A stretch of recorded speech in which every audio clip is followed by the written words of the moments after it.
যদি বিশ্বাস না করে, তাহলে তাকে যেমন আওয়ামী লীগের নেতাকর্মীরা মেনে নিবে না, ঠিক মুহাম্মদ সাল্লাল্লাহু আলাইহি ইসলামকে শেষ নবী বলে কেউ যদি বিশ্বাস না করে, তাকেও মুসলমান মেনে নিতে পারে না। যে বাংলাদেশে কাদিয়ানীরা নবী মুহাম্মদ সাল্লাল্লাহু আলাইহি ইসলামকে শেষ নবী বলে অস্বীকার করে যেই মতামত আর বিশ্বাসকে প্রচার করছে, ইসলামের দৃষ্টিকোণ থেকে এটা একটা অপরাধ। এবং এই জন্যই কাদিয়ানীরা ইসলামের সীমানা থেকে বাইর হয়ে গেছে। আওয়ামী লীগের নেতা কর্মীদেরকে আমি বলতে চাই, আপনাদের নেতাকে, যেই নেতার ত্যাগ ও কোরবানির উপর আজকে আপনারা রাষ্ট্র পরিচালনা করছেন, সেই নেতাকে একজন হারামির বাচ্চা বলবে, আর আপনারা তাদের পৃষ্ঠপোষকতা করবেন, নৈতিকতার কোন সংজ্ঞা এটা সংজ্ঞায়িত হবে বলেন? সেই নেতার অধীনে রাজনীতি করে কাদিয়ানীদের আশ্রয় দেওয়া নৈতিকতার কোন সংজ্ঞার ভিতরে সংজ্ঞায়িত করা যাবে না। আমরা শ্রদ্ধা আদব রক্ষা করে বলতে চাই, মাননীয় প্রধানমন্ত্রী, আপনার প্রতি শতভাগ শ্রদ্ধা অক্ষুণ্ণ রেখে বলতে চাই, কে আওয়ামী লীগের লোক আর কে আওয়ামী লীগের লোক না, কোন নীতিমালা আছে না এই ব্যাপারে? তাহলে যদি আওয়ামী লীগের একটা রাজনৈতিক দলের ভিতরে কে আর বাইরে কে, এটা যদি দুনিয়াতে বোঝা যায়, তাহলে ইসলামের মতো একটা দিন, এটার ভিতরে কে আর বাইরে কে, এটার জন্য আখিরাতে যেতে হবে কেন? এটা কি দুনিয়াতে বোঝা যাবে না?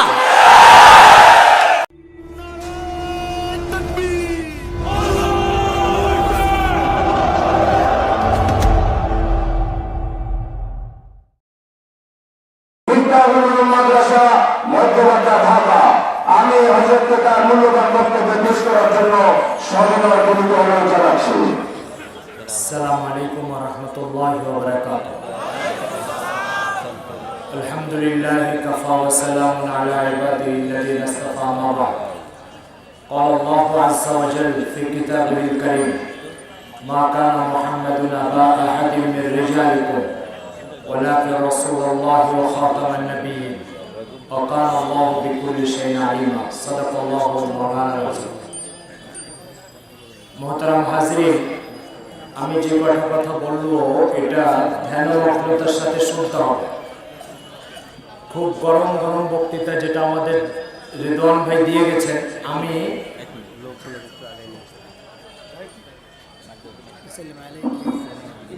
ভাই সামনে জায়গা আছে, আমরা সকলে একটু হরকত করি। পিছনে যারা দাঁড়িয়ে আছে তাদেরকে বসার সুযোগ করে দিই।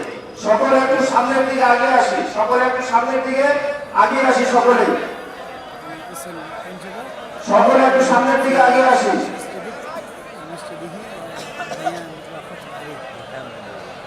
অল্প সময়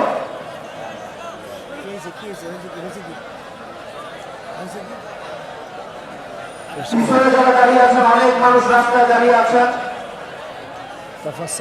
তাদেরকে ভিতরে ঢোকার সহজ পদ্ধতিতে তাদেরকে ঢোকার ব্যবস্থা করে দেই।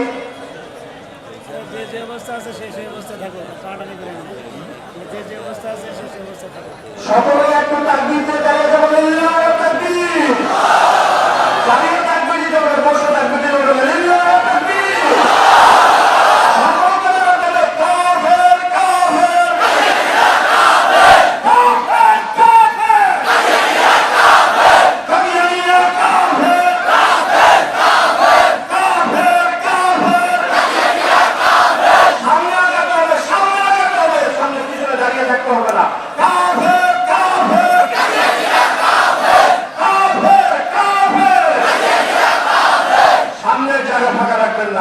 সামনের জায়গা পূরণ করে সকলে বসে যান।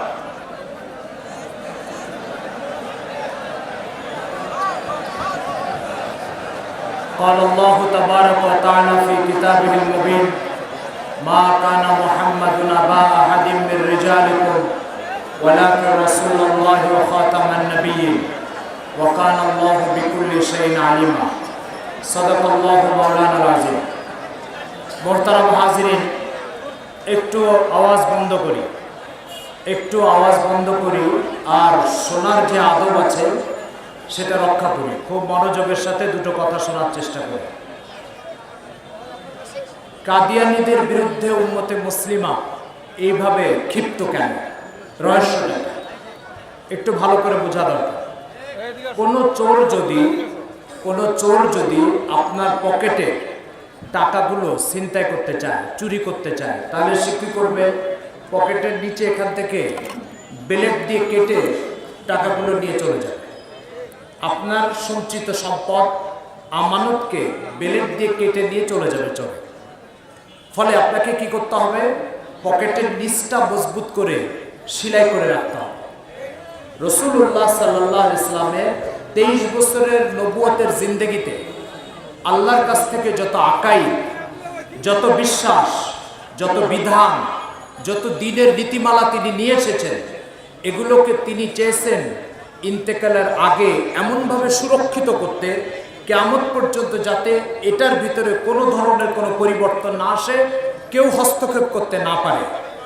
এই উদ্দেশ্যে তিনি আমার আপনার ঘরের ভিতরে গুরুত্বপূর্ণ আমানতকে ঢুকে যেমন তালা লাগাই দিই, তো তিনিও ইসলামের ঘরে একটা তালা লাগাই দিয়েছেন। এই তালার নাম হচ্ছে আকীদায়ে খতমে নবুয়ত। অর্থাৎ আপনার ঘরে দামি জিনিস আছে, কেউ ঢুকে সেগুলো ছিনতাই করে যাতে নিতে না পারে, এই জন্য আপনি তালা লাগায় চলে যান। আল্লাহ রাসূল সাল্লাল্লাহু আলাইহি ওয়াসাল্লাম খতমে নবুয়তের একটা তালা লাগায় তারপরে চলে গেছেন। বুঝাতে চেয়েছেন যে অবস্থায় আমি উম্মতে মুসলিমাকে রেখে গেছি, যে বিশ্বাসের উপরে রেখে গেছি, যে বিধানের উপরে রেখে গেছি, যে নীতিমালার উপরে উম্মতে মুসলিমাকে রেখে গেছি, কিয়ামতের দিন পর্যন্ত এই বিশ্বাস, এই নীতিমালার উপরে উম্মতে মুসলিমা চলতে থাকবে। আর এটার উপরে যদি চলতে হয় তাহলে নবুয়তের দরজা বন্ধ হতেই হবে। কেন? কোন নতুন নবী যদি ইসলামের মধ্যে আসে, তাহলে সে এসে বলবে নবী মুহাম্মদের কাছে এই বিধান এসেছিল, আমার কাছে নতুন একটা বার্তা এসেছে, ওহী এসেছে, সেটাতে বলা হয়েছে আগের এই বিধান স্থগিত হয়ে গেছে, আগের এই বিশ্বাস স্থগিত হয়ে গেছে, আগের এই নীতিমালা স্থগিত হয়ে গেছে। তো নতুন নবী আসার সুযোগ থাকার অর্থই হচ্ছে ইসলামকে বিকৃত করা, হযবরল করে দেওয়া, এলোমেলো করে দেওয়া। এই জন্য ইসলামে অন্য সকল বিষয়ে শিথিলতা, অন্য সকল বিষয়ে আপোষ করা হয়। নবুয়তের দরজা বন্ধ, এই বিশ্বাসের ব্যাপারে কারোর সাথে কোনো আপোষ নাই। কেন আপোষ নাই? এই বিশ্বাসের সাথে আপোষের অর্থই হলো ইসলামের যাবতীয় বিধানকে তছনছ করে দেওয়া, এলোমেলো করে দেওয়া। উপরন্তু উম্মতে মুসলিমার সামনে একটা দৃষ্টান্ত আছে, সেটা হচ্ছে খ্রিস্ট ধর্ম। এটা আসমান থেকে নাজিল হয়েছিল একটা দিন। এই দিনের ভিতরে তাওহীদ তথা একত্ববাদের শিক্ষা ছিল। সেন্ট পল নামক একটা লোক এসে এই খ্রিস্ট ধর্মকে একত্ববাদ থেকে নিয়ে এসে তৃতীয়বাদে রূপান্তরিত করে এই দিনের সবকিছু এলোমেলো করে দিয়েছে। ঠিক এই ধরনের কোন পরিস্থিতি যাতে দিন ইসলামকেও শিকার হতে না হয়, এই জন্য নবুয়তের দরজা বন্ধ করে যে কোনো ধরনের নবীর আগমনকে ঠেকাতে হবে। নতুবা আল্লাহ রাসূল যে বিশ্বাস রেখে গেছে সেটা পরিবর্তন হয়ে যাবে, যে বিধান রেখে গেছে সেটা এলোমেলো হয়ে যাবে, যে নীতিমালা রেখে গেছেন সেটা ধ্বংস হয়ে যাবে। এই জন্য নবুয়তের ব্যাপারে, খতমে নবুয়তের বিশ্বাসের ব্যাপারে ইসলামে কোনো ধরনের কোনো আপোষ নাই। নতুন নবী আগমনের অর্থই হচ্ছে ইসলামকে ধ্বংস করে দেওয়া। ব্রিটিশ ঠিক ওই কাজটা করেছিল যে কাজটা ইহুদিরা সেন্ট পলকে দিয়ে খ্রিস্ট ধর্মকে চেঞ্জ ও পরিবর্তন করেছে। ব্রিটিশরা চেয়েছে এই মুসলমান এরা যদি কোরআন ও সুন্নাহর মৌলিক শিক্ষা যেটা আল্লাহ রাসূল লিখে গেছে তার উপরে টিকে থাকে, তাহলে পৃথিবীর কোনো জাতি এদের উপরে শাসন কার্য আর উপনিবেশের শাসনকে চাপিয়ে দিতে পারবে না। এই জন্য ব্রিটিশ চেয়েছে এমন একটা ইসলাম দরকার যে ইসলামের সাথে ব্রিটিশের কোনো বিরোধ থাকবে না, যে কোরআনের সাথে ব্রিটিশের কোনো বিরোধ থাকবে না। সেই কোরআন ব্যক্তি এসে কোরআনের এমন ব্যাখ্যা দিবে মনে হবে যেন ব্রিটিশকে সমর্থন করার জন্যই কোরআন নাজিল হয়েছে। এই চিন্তা নিয়ে, এই কর্মসূচি নিয়ে তারা মির্জা কাদিয়ানীকে নবুয়তের দাবি দিয়ে দুনিয়াতে প্রতিষ্ঠিত করার চেষ্টা করেছে। এই জন্য ইসলামের এই সমস্ত অপরিহার্য বিশ্বাস, একত্ববাদ, আখিরাতের বিশ্বাস, নবী মুহাম্মদ সাল্লাল্লাহু আলাইহি ওয়াসাল্লামের ব্যাপারে, শেষ নবী, বিশ্ব নবী, শ্রেষ্ঠ নবী, এই সমস্ত বিশ্বাসের ব্যাপারে কোন মুসলমানের কাছে আপোষের কোনো সংবাদ, আপোষের কোনো বিষয় হতেই পারে না। যদি আপোষের কোনো বিষয় থাকে তাহলে সে ইসলামের সীমানা থেকে বেরিয়ে যাবে। মুহতারাম হাজিরিন, আরেকটা বিষয় মনে রাখা দরকার, সেটা হচ্ছে বিষয়টা আরেকটু পরিষ্কার করার জন্য একটা উদাহরণ বলতে পারি। এখানে আওয়ামী লীগের অনেক নেতাকর্মী আছেন। আওয়ামী লীগের নেতাকর্মীদেরকে যদি বলা হয় যে বঙ্গবন্ধু শেখ মুজিবুর রহমান যে দল গঠন করে গেছে আমি সে দলের একজন কর্মী, কিন্তু আমি বঙ্গবন্ধুকে বাংলাদেশের স্থপতি বলে বিশ্বাস করি না, আওয়ামী লীগের নেতারা কি তাদের দলের কর্মী বলে তাকে মেনে নিবে? তাকে কি নমিনেশন দেবে কোনো জায়গা থেকে? তাহলে হয়তো কোনো প্রোগ্রামে সে হাজির হয়নি, এটা মেনে নিবে, কোনো চাঁদাতে সে শরিক হয় না, এটা মেনে নিবে। কিন্তু শেখ মুজিবুর রহমান বাংলাদেশের স্থপতি, এটা যদি বিশ্বাস না করে তাহলে তাকে যেমন আওয়ামী লীগের নেতাকর্মীরা মেনে নিবে না, ঠিক মোহাম্মদ সাল্লাল্লাহু আলাইহি ইসলামকে শেষ নবী বলে কেউ যদি বিশ্বাস না করে তাকেও মুসলমান মেনে নিতে পারে না। মুহতারাম হাজিরিন, যদি আওয়ামী লীগ একটা রাজনৈতিক দল হয় আর তার কিছু বিশ্বাস থাকে, তার কিছু নীতিমালা থাকে, সেই নীতিমালার সাথে একত্রতা পোষণ না করার কারণে যদি আওয়ামী লীগের সীমানা থেকে বহিষ্কৃত হয়, তাহলে মোহাম্মদ সাল্লাল্লাহু আলাইহি ইসলামকে শেষ নবী বিশ্বাস করে না যে এই গুরুত্বপূর্ণ নীতিমালাকে যে অবিশ্বাস করলো সে কিভাবে ইসলামের সীমানার মধ্যে টিকে থাকবে আর মুসলমান কিভাবে তাকে মেনে নিবে? মুহতারাম হাজিরিন, বোঝা গেল তাহলে প্রত্যেক রাজনৈতিক দল ও জীবন আদর্শের কিছু সীমানা আছে। এই সীমানার মধ্যে থাকতে হলে এই বিশ্বাসের সাথে একমত হতে হবে। ঠিক এই প্যান্ডেলের ভিতরে যারা আছে তারা এর ভিতরে আছে, প্যান্ডেলের বাইরে যারা আছে তারা প্যান্ডেলের বাইরে। ঠিক ইসলামের এরকম একটা সীমানা আছে। এই সীমানার মধ্যে, এই হুদুদের মধ্যে যারা আছে তারা মুসলমান, যারা এই হুদুদের বাইরে তারা মুসলমান নয়। এই হুদুদগুলোর একটা নাম হচ্ছে, এই সীমানাগুলোর একটা নাম হচ্ছে আকীদায়ে খতমে নবুয়ত। যারা এর ভিতরে আছে তারা মুসলমান, যারা এর বাইরে আছে তারা কাফের। মুহতারাম হাজিরিন, আমাদের সাংবাদিক, বুদ্ধিজীবী, এলিট শ্রেণী, তাদের একটা বড় প্রশ্ন হচ্ছে এদেশের সংবিধানে ধর্ম পালনের অবাধ স্বাধীনতা আছে। এদেশের সংবিধানের ৪১তম ধারায় ধর্ম পালনের অবাধ স্বাধীনতা থাকা সত্ত্বেও আপনারা কেন কাদিয়ানীদেরকে অমুসলিম ঘোষণা করতে চান? তাদের ধর্ম পালনের ব্যাপারে আপনাদের আপত্তি কেন? এই প্রশ্ন সাংবাদিকদের আছে, সুশীল সমাজের আছে, রাজনৈতিক নেতাদের আছে। আমি একটা প্রশ্ন করতে চাই, এদেশে সংবিধানের পোশাক পরার স্বাধীনতাও আছে, তাই বলে কি কেউ সেনাবাহিনীর পোশাক পরে ঘুরতে পারবে? কেন পারবে না? সেনাবাহিনীর পোশাক যে সেনা সদস্য শুধু তার জন্য অনুমোদিত, পোশাক পরার স্বাধীনতা, এই অজুহাতে কেউ যেমন সেনাবাহিনীর পোশাক করতে পারবে না। ধর্ম পালনের স্বাধীনতা আছে, এই অভিযোগে কেউ মুসলমান বলে দাবি করতে পারবে না, ধর্ম নিয়ে প্রতারণা করতে পারবে না। সেনা সদস্য ছাড়া যেমন সেনাবাহিনীর পোশাক করতে পারবে না, ইসলামের প্রত্যেকটা বিশ্বাসের সাথে একমত পোষণ করা ছাড়া কেউ ইসলামের দাবি করতে পারবে না। সুতরাং যদি কেউ সেনা সদস্য না হয় কিন্তু সেনাবাহিনীর পোশাক পরছে, সে কি নীতিবান না প্রতারক? প্রতারক। ঠিক কেউ যদি ইসলামের কোন নীতিকে লঙ্ঘন করে আর সে ইসলামের অনুসারী বলে দাবি করে, তাহলে সে ব্যক্তিও নিঃসন্দেহে প্রতারক। যদি সে ইসলামের অনুসারী হতো তাহলে সব নীতিমালা মেনে নিত, সে নীতিমালা মানতে চাচ্ছে না, আবার সে ইসলামের অনুসারী বলে দাবি করতে চাচ্ছে, তো সে সেনা সদস্য নয় কিন্তু সেনাবাহিনীর পোশাক পরে চলতে যাচ্ছে। প্রতারক ছাড়া কি বলবেন তাকে? মুহতারাম হাজিরিন, আমাদের সমাজে বহুত আলোচিত একটা মিডিয়া হচ্ছে বিবিসি। কাদিয়ানীদের স্বার্থের ব্যাপারে কাদিয়ানীদের চেয়ে বেশি সচেতন বিবিসি।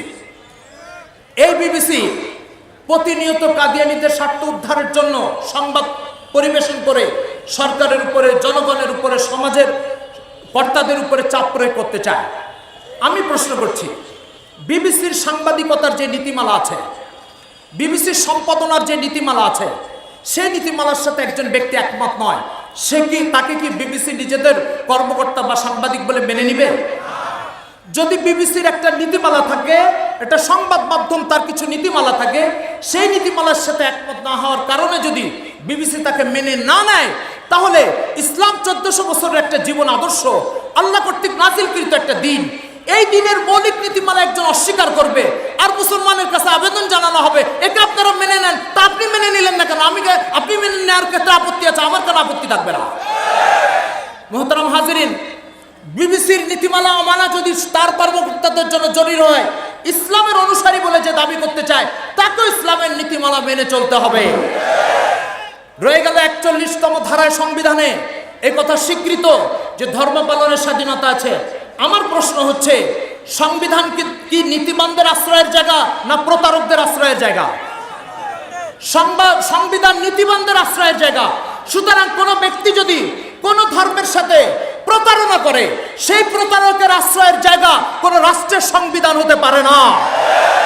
সুতরাং যদি সংবিধানের এই ধারাকে আশ্রয় করে কাদিয়ানীরা তাদের প্রতারণাকে চালিয়ে যায়, তাহলে বাংলাদেশ সংবিধানের বিরুদ্ধে এরকম একটা অভিযোগ উঠতে পারে মানুষের থেকে যে সংবিধান এই প্রতারকের জায়গা করে দিল। সংবিধানকে প্রতারণার জায়গা থেকে বাঁচানোর জন্যই কাদিয়ানীদেরকে অমুসলিম ঘোষণা করা জরুরি। মোহতারাম হাজরিন, আপনারা আমার কাছে একটা বই দেখতে পাচ্ছেন, ডিএলআর ঢাকা ল রিপোর্ট।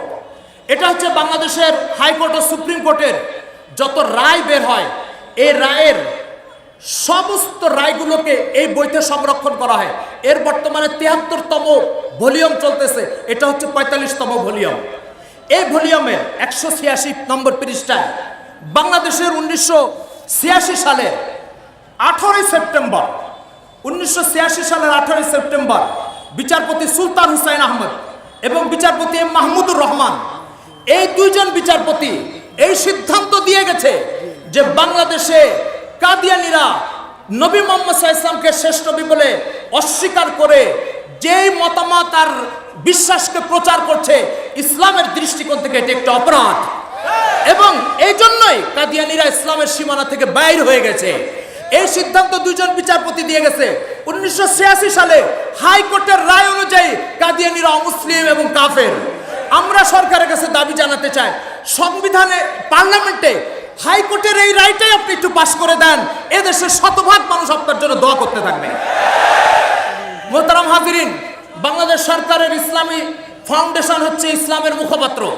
ইসলামী ফাউন্ডেশনের যে ডিজি, প্রয়াত ডিজি শামীম আফজাল চৌধুরী সাহেব, তিনি অতি সম্প্রতি ইন্তেকালের কিছুদিন আগে একটা বই ছেপেছেন, কাদিয়ানীবাদের সব যাত্রা। সেই বইয়ের শুরুতে তিনি লিখেছেন, কাদিয়ানী ইসলামী ফাউন্ডেশনের সিদ্ধান্ত, কাদিয়ানীরা কাফের, কোরআন ও সুন্নাহর আলোকে কাদিয়ানীরা ইসলাম বহির্ভূত একটি শক্তি। এই বিশ্বাস ফাউন্ডেশনের, বাংলাদেশ সরকারের ইসলামের মুখপাত্র। আমাদের দাবি হচ্ছে হাইকোর্টের এই রায়টা আর ইসলামিক ফাউন্ডেশনের এই রায়টা পার্লামেন্টে আপনি একটু বাস্তবায়ন করে দেন। মোহতারাম হাজিরিন, আরেকটা কথা বলতে চাই, সেটা হচ্ছে কোন বিশ্বাসের, কোন জীবন আদর্শের মৌলিক বিশ্বাসকে অস্বীকার করে কখনো সেই বিশ্বাসের অনুসারী দাবি করা যায় না। এক্ষেত্রে আমি একটা কথা আপনাদেরকে স্মরণ করিয়ে দিতে চাই।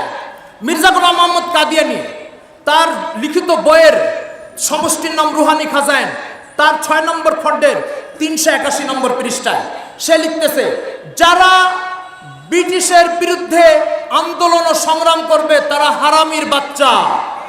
এই কথা সে লিখেছে রুহানি খাজাইনের 6ষ্ঠ খণ্ডের 381 নম্বর পৃষ্ঠায়। তাদেরকে হারামির বাচ্চা বলেছে। বঙ্গবন্ধু শেখ মুজিবুর রহমান তার লিখিত অসমাপ্ত আত্মজীবনী কয়েক জায়গায় সে লিখেছে, ব্রিটিশের বিরুদ্ধে আমরা সংগ্রাম করেছি, ব্রিটিশের কোথাও পরাজয়ের খবর পেলে আমার খুশি হয়, আনন্দ লাগে, আমি আনন্দিত হই। তাহলে মির্জা কাদিয়ানীর ফতোয়া অনুযায়ী, মির্জা গোলাম মোহাম্মদ কাদিয়ানীর ফতোয়া অনুযায়ী বঙ্গবন্ধু শেখ মুজিবুর রহমান তার লিখিত বক্তব্য ব্রিটিশের বিরুদ্ধে আন্দোলন করার যে ঘোষণা, এই দুটো মিলালে বঙ্গবন্ধুকে কি বলা হলো বলেন? কি বলা হলো বলেন? বলতে হবে, জোরে বলতে হবে। আওয়ামী লীগের নেতা কর্মীদেরকে আমি বলতে চাই, আপনাদের নেতাকে, যেই নেতার ত্যাগ ও কোরবানির উপর আজকে আপনারা রাষ্ট্র পরিচালনা করছেন, সেই নেতাকে একজন হারামির বাচ্চা বলবে, আর আপনারা তাদের পৃষ্ঠপোষকতা করবেন, নৈতিকতার কোন সংজ্ঞা এটা সংজ্ঞায়িত হবে বলেন?